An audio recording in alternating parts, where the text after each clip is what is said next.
At this stage of my life, by the way, people know me as Lex. That was the nickname my mother gave me when I was born, a name after her best friend's husband, who was a fighter pilot who was shot down over Nazi Germany in World War II. I was born in the Pensacola Navy Air Station in Pensacola, Florida.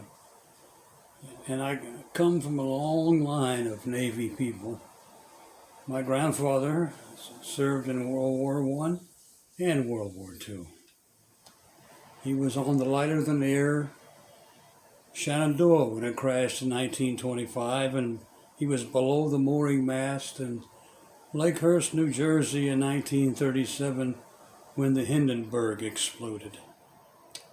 And my dad was a Navy commando who was one of the people who stormed the beaches in Okinawa in World War II. And I was sort of lucky in a way. I got to serve in a way that was very unusual. I became an operative and agent for Defense Intelligence in 1986 when I was asked to go into Libya and to be there before we bombed it and to assess the damage that we did to Gaddafi in those days. So it was a long time ago, and I've seen a lot in these 77 years. The eye, by the way, is a result of cosmetic surgery after getting skin cancer removed, so it's part of being 77. But what I want to say is, looking back on what I saw, and in this life I have been privileged to live all these years, from the early days of my childhood, I can remember glimpses of running down a sidewalk to a neighbor's house to get a butter cookie and a glass of milk, and glimpses of going to elementary school and classes in Panama City, Florida, and the teachers I had and the friends I had who influenced me, and hopefully I influenced them. And I still remember a lot of them, and some of them are still with us. And some of them still look the same way they did when they were 6 years old, except bigger and maybe grayer, but there they are. I was fortunate in many ways, and I saw the greatest parts of this country, the good, the bad, and the very, very ugly. I've seen it all. I've been around the world. I've lived in many countries. I speak 2 languages besides the one I'm speaking now.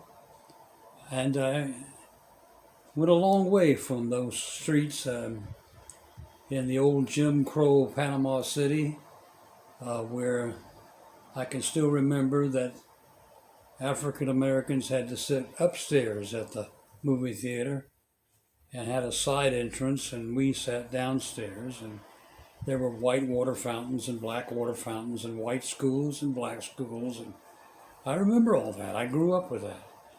But I was lucky that my dad came home one day and says, "We're moving to Iran." And this was a time in the late 50s. But that overseas experience, being able to get out from that bubble that I had grown up in, changed my personality and changed my perspectives, because a lot of the people that never had the opportunity to leave that environment still think the same way they did in 1955. And that's the way it is. But I can look back and say I had a great life, and I saw some good things, and I saw a lot of bad things. I saw the best of us and the worst of us. As human beings, we are an incredibly complex blobs of protoplasm that can be capable of being very kind and very, very, very destructive of one another. And I've seen that too. And I was lucky to become a successful journalist, which gave me the opportunity to see more than I could have ever imagined. I even had a chance to spend time covering the President of the United States and standing in the Rose Garden and going to work and through that West Wing gate every day at the White House during a presidency. That was some 35 years ago. But I got to do that. How many people can say they got the opportunity to be that close to the leadership of this country? And now from afar, I've seen it also. A real tragic situation where somehow an individual got elected to hold that office and sit in that Oval Office that is so sacred to most of us, who turns out to be a charlatan, a liar, a person with no character, and most of all, a person who has no ability to feel empathy or to care about his fellow man. And that's a character flaw that we could not see in his television show or in the beginning of his presidency. But what a lesson we have learned, and what a lesson we need to learn. It's time to get it over. It's time to make it go away. And it's time for us to get back to being the greatest people in the greatest country we are. Because I want to go when it's my time, and that should be pretty soon now, considering my age. But I'm going to hang in here with true grit, and I'm not going to go anywhere until I'm sure that my children and my grandchildren and all of my relatives that I leave behind and all my friends I leave behind are in good hands. And that's why I will vote on November 3rd, and I will still be here, because I will not pass away until I'm sure that the person who is in the Oval Office right now has passed away. Thank you for taking the time to hear me. I love you all. Sometimes I don't like America, and sometimes I do. But that's the way America is.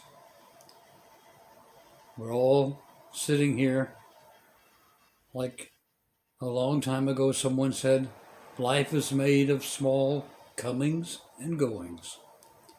And for everything we take with us, there's always something that we leave behind. Let's leave Donald Trump behind forever.